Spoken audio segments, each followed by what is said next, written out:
Mesdames, Mademoiselles, Messieurs, frères et sœurs, bonsoir. Vous en connaissez les raisons, n'est-ce pas?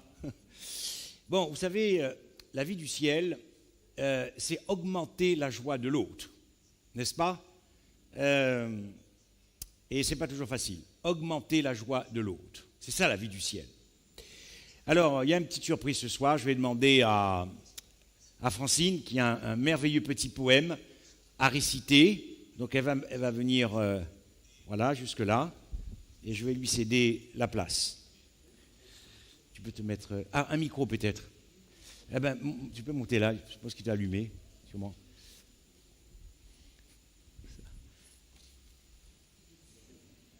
Petite.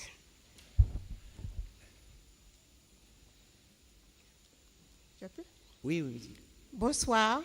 Je m'appelle Madame Colo Francine, mariée, 3 enfants. Je fais partie de l'église évangélique. Alors ce soir, je vais louer mon Seigneur parce qu'il est tout puissant. Grâce à lui, je vis. J'ai la joie dans mon cœur. Alléluia. L'amour de Jésus-Christ. Jésus est mort sur la croix pour moi. Par amour. Toi qui m'aimes, toi qui me donnes beaucoup d'amour, toi qui me séduis avec ta fidélité, toi qui tiens mon souffle, toi qui fais rayonner mon visage de bonheur, tu es mon soleil, tu es mon appui, tu es ma force, tu es mon meilleur ami, tu es ma bouffée d'oxygène. Alléluia. Sans toi, je serais perdu comme un grain de sucre dans un sac de farine. Sans toi, ma vie serait noire, noire comme le charbon de bois. Sans toi, ma vie représenterait une marche-pied pour l'ennemi. Sans toi, ma vie ressemblerait au feuilleton télévisé. Seigneur, par ta grâce, je suis libre. Une liberté qui est remplie d'amour. Je continue à voler sous la branche de la vérité. Jésus est le chemin, la vérité et la vie. Jésus, ton amour est sincère.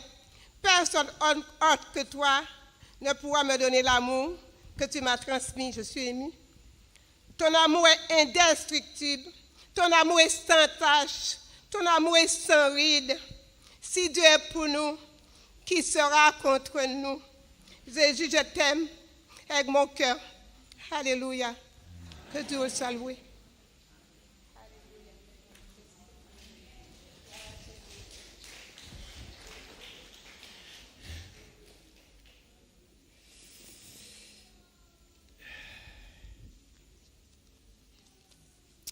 Bien, nous remercions, n'est-ce pas, Francine, merci pour ce poème. Alors, naturellement, avant de commencer, je voudrais remercier d'abord le pasteur 16 pour son invitation ici pendant ces 15 jours. Je voudrais remercier aussi, naturellement, le comité d'église de l'église de Capesterre, Bethel, le corps pastoral et les anciens. Ça a été pour moi personnellement un enrichissement spirituel et je n'oublierai pas naturellement cette quinzaine avec vous. Je vous remercie pour votre fidélité. Je remercie aussi les internautes pour leur fidélité et les auditeurs sur la radio RVM. J'ai vu la directrice qui est arrivée, donc je souhaite aussi la remercier pour le partenariat qui a permis une diffusion de ces messages, l'évangile éternel au-delà de cette église. Donc merci encore.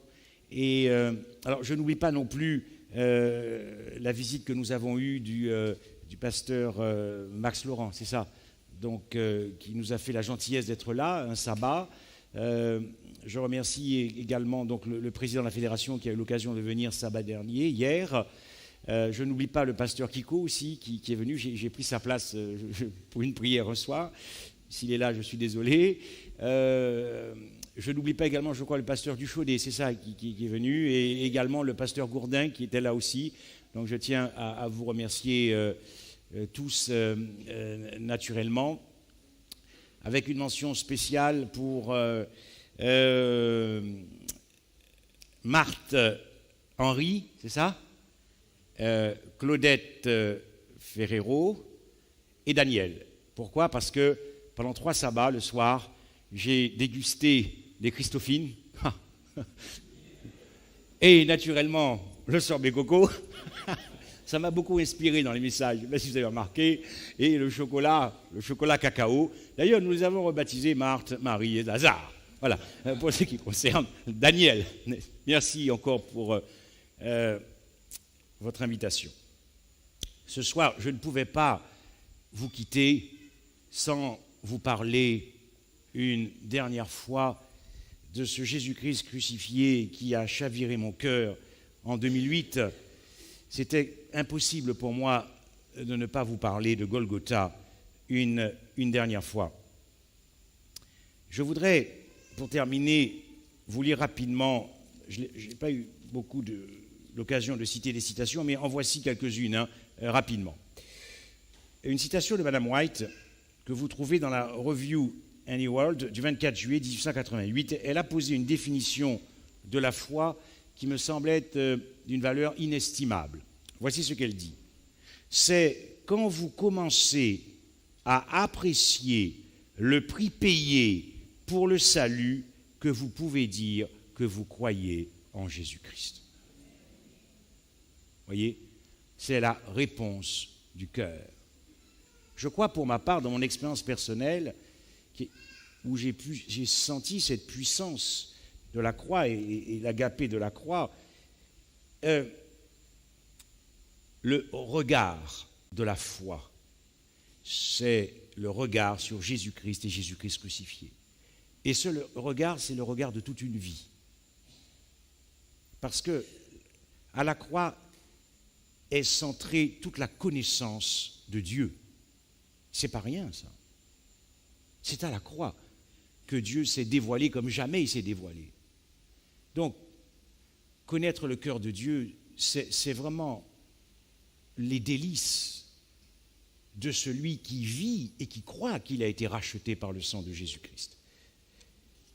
Une autre citation de Wagoner, tant qu'une personne n'a pas vu Christ crucifié par la foi devant ses yeux, les yeux de la foi, et ne le voit pas constamment, et ne voit pas constamment la croix du Christ, cette personne ne connaît pas la réalité de l'Évangile. Une autre citation de Madame White que je trouve spectaculaire, que vous trouverez pour ceux qui ont le commentaire biblique de Madame White, enfin, sur ce qu'elle a écrit au chapitre 3. Les anges honorent et glorifient Christ. Écoutez bien ceci. Les anges honorent et glorifient Christ, car même eux ne sont pas en sûreté, à moins de contempler les souffrances du Christ. Les anges célestes sont protégés de l'apostasie par l'efficacité de la croix. Sans la croix, ils ne seraient pas plus protégés du mal que ne le furent les anges avant la chute de Satan.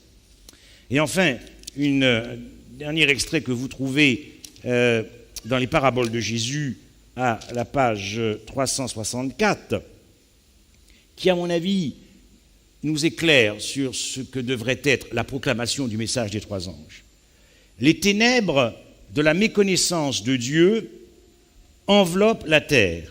Les hommes ont oublié son caractère. Et notamment, des chrétiens défigurent le caractère du Christ en prêchant l'enfer éternel. C'est dénaturer le caractère de Dieu. En écoutant Francine tout à l'heure, je me disais, mais ce Dieu qu'elle a présenté à travers ce poème, ce n'est pas un Dieu qui peut ainsi prendre plaisir à voir les âmes brûler éternellement. Ce n'est pas ce Dieu qui nous est dévoilé dans l'Évangile. Et nous devrions, nous, en tant qu'adventistes, être les plus amoureux de Jésus-Christ, parce que nous ne croyons pas en l'immortalité de l'âme. Il est réellement mort. Voilà ce que dit Mme White. Les hommes ont oublié son caractère. On l'a mal compris et faussement interprété.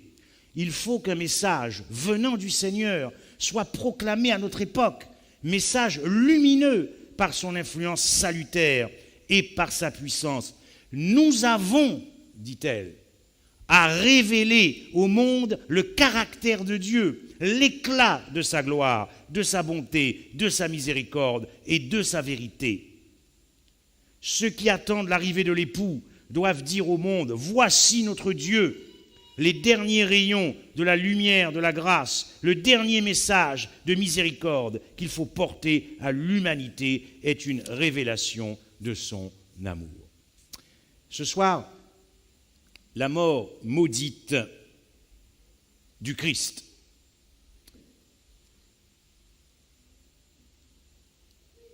Ok. Dans Hébreux 2, vous savez, il faudrait que nous puissions réinvestir l'étude de ce livre des Hébreux qui est magnifique. C'est là vraiment où on comprend mieux le sacerdoce du Christ dans le sanctuaire au travers de tout ce que Christ a accompli à la croix. Mais celui qui a été abaissé pour un peu de temps au-dessous des anges, Jésus, nous le voyons couronné de gloire et d'honneur à cause de la mort qu'il a souffert, afin que par la grâce de Dieu, il souffrit la mort pour tous. Nous allons voir quelques versets dans Hébreux où Paul